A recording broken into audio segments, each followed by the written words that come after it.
Bonjour à tous, j'espère que vous allez bien. Bienvenue sur la chaîne de MWS Finance. Je pense que vous l'avez vu dans le titre, mais aujourd'hui je vais vous parler de mon expérience d'investissement en bourse, tout simplement parce que j'ai récemment investi 50 000 euros dans des actions et des ETF. Donc je vais vous expliquer pourquoi j'ai pris cette décision et aussi pourquoi il faut le faire, entre guillemets, quand je dis ça, avec la baisse actuelle. Pour les sceptiques, je tiens quand même à préciser que cette vidéo est à titre informatif. Je ne vous incite absolument pas à investir en bourse. Vous faites bien évidemment ce que vous voulez de vos finances. Et pour ceux qui doutent, comme quoi je n'aurais pas fait un virement de 50 000 euros, je vous mettrai plusieurs screens autour de l'écran pour vous prouver que c'est bien le cas et que je n'ai pas menti. Pour commencer cette vidéo, on va un petit peu comprendre pourquoi finalement investir en bourse, et puis après on passera évidemment sur les graphiques pour le côté technique, et je vous expliquerai aussi les ratios et les différentes données fondamentales que je regarde avant d'investir sur une action. Parce qu'aujourd'hui le technique c'est bien, il n'y a pas de problème, ça marche très bien, mais là on parle vraiment d'investissement long terme, ok? Là, j'ai pris des lignes dans mon portefeuille d'actions et d'ETF que je vais garder très longtemps. Donc du coup, investir en bourse, finalement, c'est une très bonne manière, pour pas dire la meilleure manière de faire fructifier son capital, notamment sur le long terme. S'il vous plaît, faites bien une différence entre bourse et trading, qui sont quand même deux choses bien différentes, même s'il y a quelques similitudes. Alors, pourquoi c'est une très bonne manière d'investir en bourse sur le long terme? Parce qu'on voit qu'on va avoir des actions qui vont, ou des ETF d'ailleurs, qui vont pouvoir offrir des rendements quand même assez exceptionnels, bien plus que ce qu'on a l'habitude de voir sur des comptes bancaires classiques type PEL, livret A, livret jeune, etc. Et j'en passe, même les assurances vie en banque, hein, qui sont, ma foi, pas si terrible que ça. Enfin bref, on n'est pas là pour parler de ça. Mais si vous prenez par exemple le MSCI World sur les 10 dernières années, même 20 dernières années, ou si vous prenez le SP500 sur les 10, 20, 30 dernières années, eh bien vous voyez quand même qu'on est sur des tendances structurelles qui sont haussières. Et donc même si aujourd'hui des crises existent, eh bien les indices et même la plupart des actions finissent toujours par revenir sur leurs ATH, voire aller beaucoup plus haut. Investir en bourse, ça va vous permettre de diversifier votre portefeuille et puis aussi de bénéficier de revenus réguliers avec les dividendes. Alors, il y en a qui sont pour les actions capitalisantes, d'autres qui sont pour les actions distribuantes. Ça, c'est vraiment au choix. Certains préfèrent avoir des dividendes régulièrement, que ce soit tous les mois, tous les trimestres, tous les ans.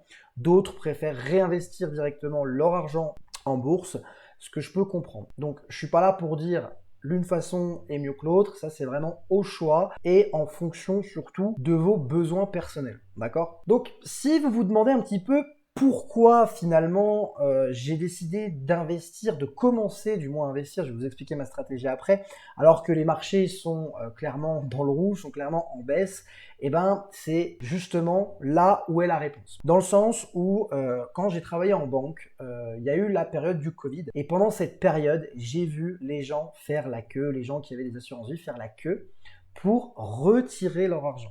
D'accord? Parce qu'ils avaient peur, parce qu'on ne savait pas où le marché allait aller. Voilà, il y avait un gros mouvement de panique. Quelques personnes, c'est vraiment une bouchée de pain, qui sont venus pour investir plus, réinvestir et mettre des DCA en place. DCA, c'est quoi? Ça veut dire Dollar Cost Averaging. Excusez mon accent anglais comme d'habitude, mais on y reviendra aussi un peu plus tard. Donc en fait, c'est un petit peu contre-intuitif, mais quand tout le monde panique, quand rien ne va plus finalement, eh bien c'est là où des opportunités vont se présenter et où des opportunités surtout long terme vont se présenter. Quand j'étais en banque, pendant le Covid, donc on était en 2020, j'avais pas forcément d'argent à investir. Du moins, j'en avais peu et j'ai pas voulu le faire parce que je me suis dit que bon, avec l'argent que j'avais, c'est pas forcément une bonne idée de commencer à le faire tout de suite. C'était une erreur et je regrette amèrement de ne pas l'avoir fait, notamment après ce que les marchés ont fait ces dernières années. Bref, là n'est pas le sujet étant que je me suis promis que la prochaine fois qu'on aurait un décalage conséquent sur les marchés,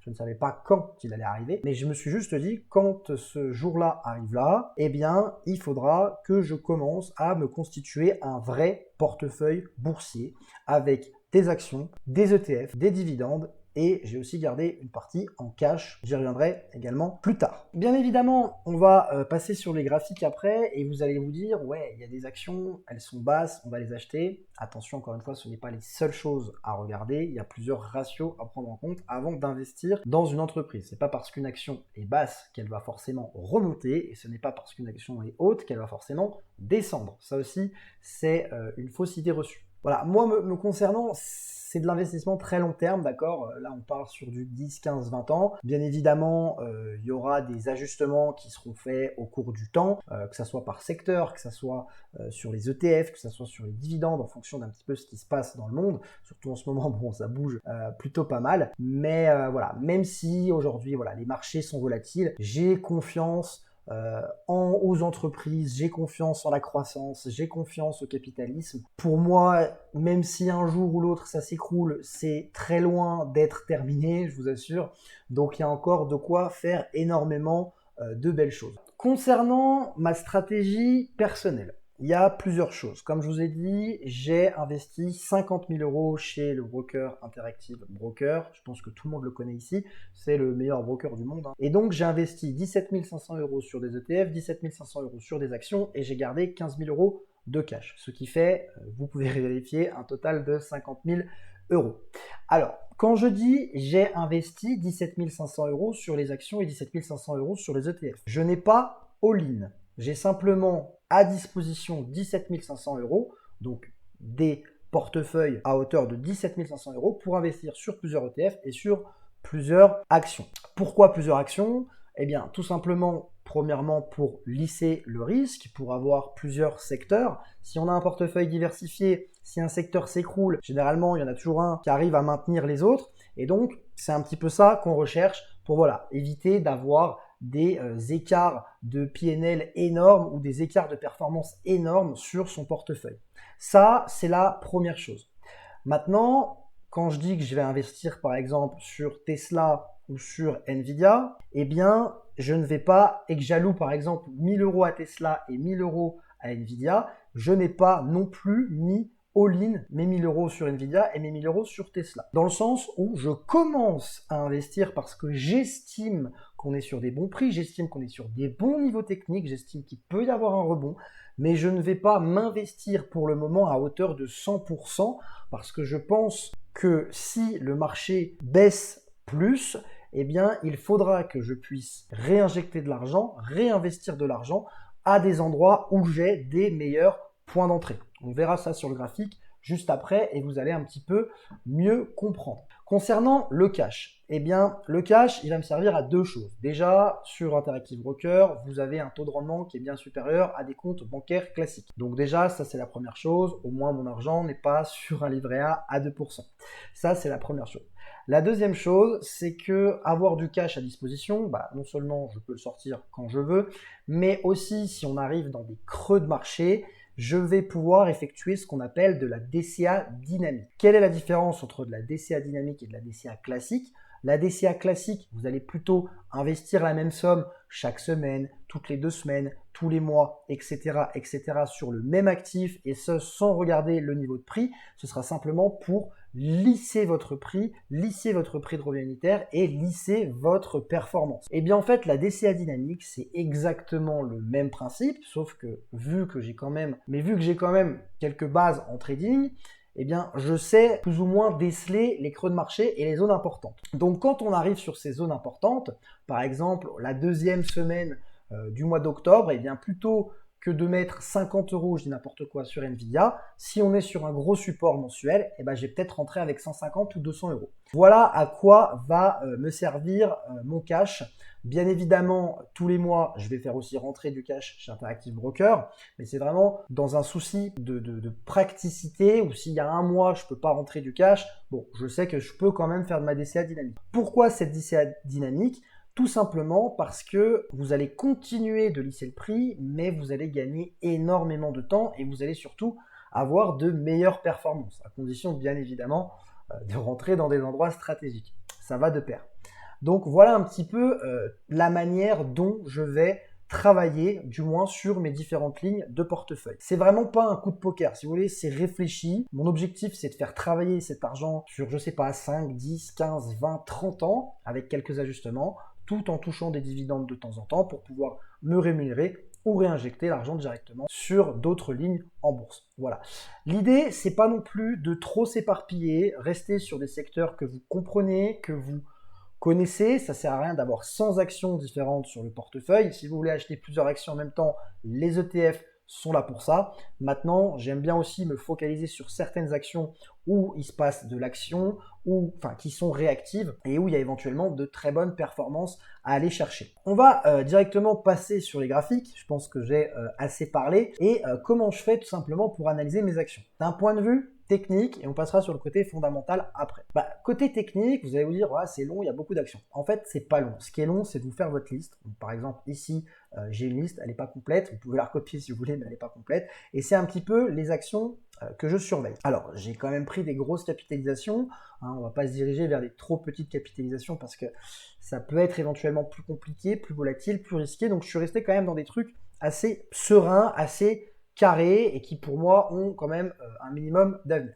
Alors en fait, j'analyse tout simplement mon graphique comme je le fais en temps normal sur un graphique en intraday. Simplement, j'analyse seulement en monthly et en trimestriel. Donc trimestriel, une bougie égale 3 mois. Donc là, par exemple, on est sur l'action BlackRock. Donc sur cette action, je suis déjà rentré un petit peu. J'ai alloué une certaine partie de mon capital BlackRock. Pourquoi? Parce qu'on arrivait sur la moyenne mobile mensuelle et puis parce que voilà, l'action avait déjà perdu pas mal de points depuis ses plus hauts. Par exemple, ici, on était sur déjà du 28%. Donc, je suis rentré à l'achat dans cette zone.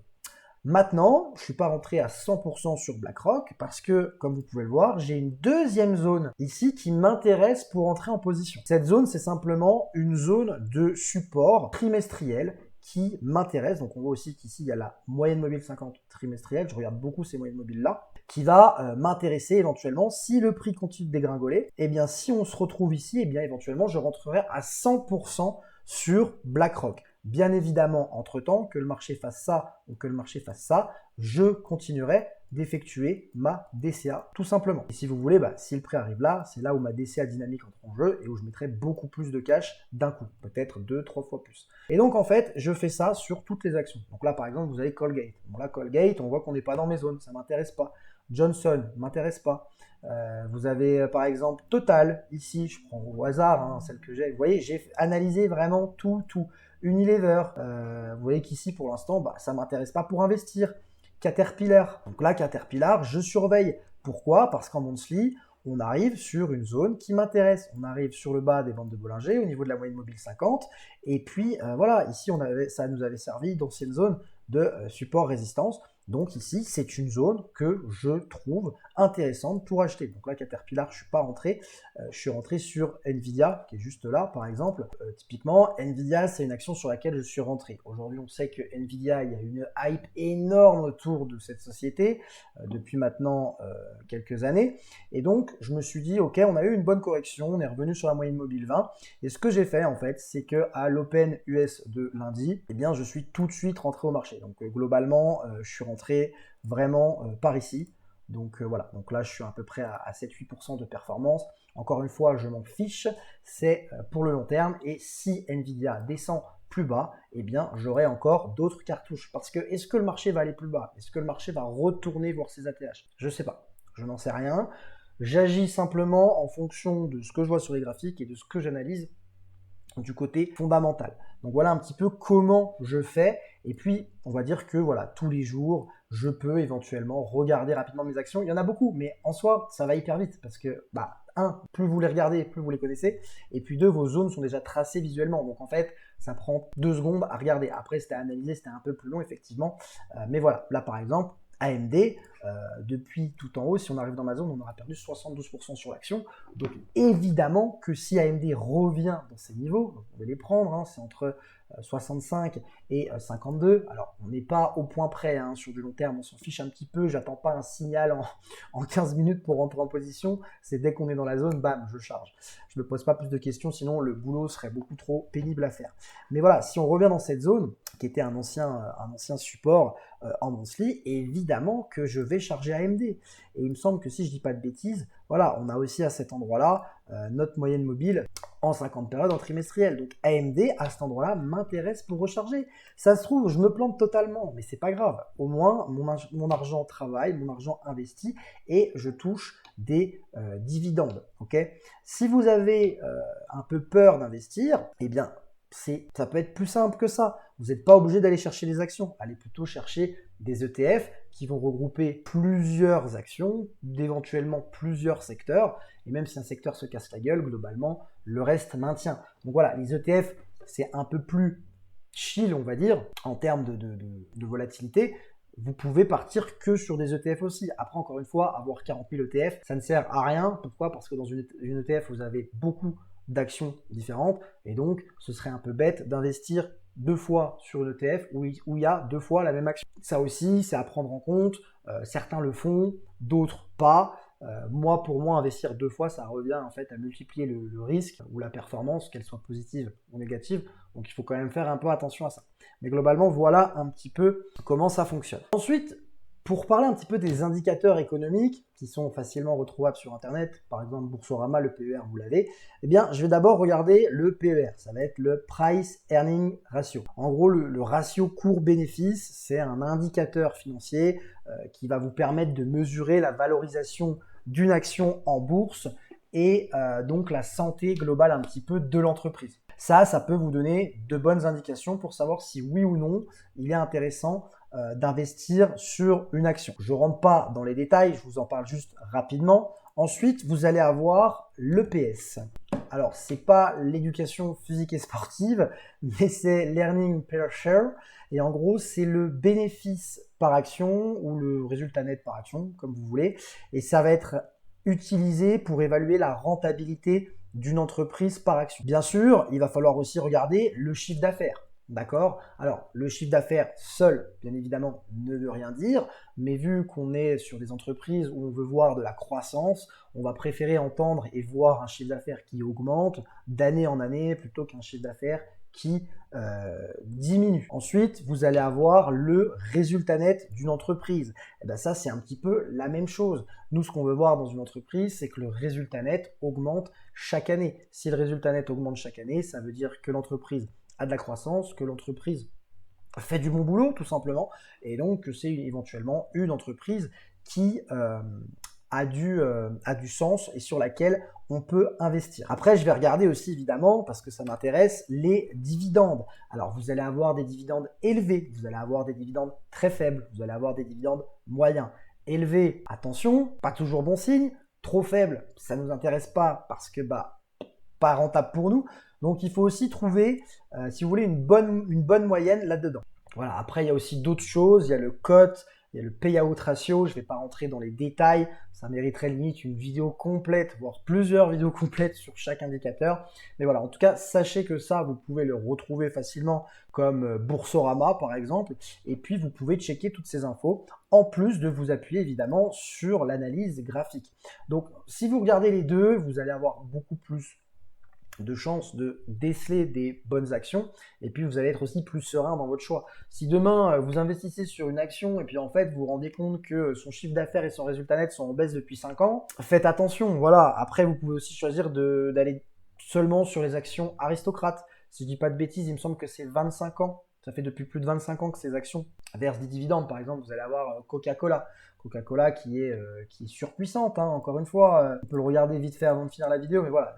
Coca-Cola, on a eu une baisse vraiment légère par rapport à d'autres choses. On a baissé de 11%, ce qui est déjà pas mal, mais c'est rien par rapport au reste.